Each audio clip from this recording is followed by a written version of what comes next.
Australia is coming back in the face of a once in a century pandemic. The Australian spirit has shone through. That was part of Treasurer Josh Frydenberg's big spending budget speech. But how has it been received by Australians? Amanda Rose, founder of Small Business Women Australia, is here to tell us. Amanda, good morning to you. Good morning, Janie. A once in a century pandemic, something we really need to remind ourselves of. Would you agree? Yes, and I think we need to remind ourselves of this is the best country to be in during a pandemic. Yeah, it certainly is. And the budget this week, Amanda, many people were saying it was a Labor style budget. What was your take on it?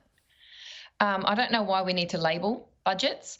I think we need to actually just look at what's been provided, and I like it. I think it's holistic, and obviously, I represent women, and in particular, small business women as well. And when you look at a small business woman, so many aspects of this budget help her because it's not just about running a business. You know, you've got the aged care component, which will help her looking after her parents, children with childcare, the digital economy package, the mental health package with online support.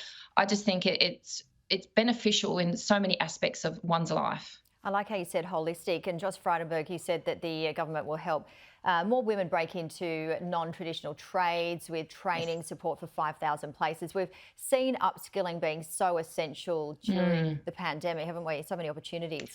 I love it. So I think people forget the power of education. And we need to get back to that it could be a course. They've got short courses. They've got Commonwealth supported places at universities. They have job trainer. And I know so many women that are taking that up right now and learning while they're working or they're looking for work. And we need to have the attitude to prepare, to future proof. So, learn to earn, but we're not doing that. So I think people are too busy looking at what they don't have instead of looking at what's right in front of them. And if you go onto the website with Job Trainer, with all this money also being put into it for more courses, it's phenomenal and you can do so much. And for women, there is a lot out there to help you upskill enough to be able to go for jobs you not don't normally go for. Like we've got the STEM, and obviously infrastructure and where things are headed, we need to have young girls and women skilling up in the STEM area. And a lot of people think, oh, that's not for me. But I want to encourage mums out there right now to tell their daughters to go for it, and even the mums themselves. So have a look of what's available, change your career if you need to, but there are jobs and there is potential to change your career in the future. Yeah, you're absolutely right. There is so much available out there. What about social housing? It was at the centre of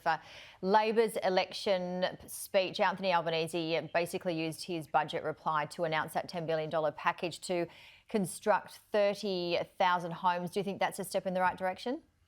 I think any form of social housing is helpful. I think that we need to look at the pathways. So, for example, you've got those who say coming out of domestic violence. I know the current budget has a lot of money in women's safety to help those women. And then you've got shelters, which I always advocate that we need more money for continually. Then we've got transitional housing and social housing. And I think it'd be beneficial because I know currently there are incentives for developers to include social housing in their developments. And I think we need to increase that.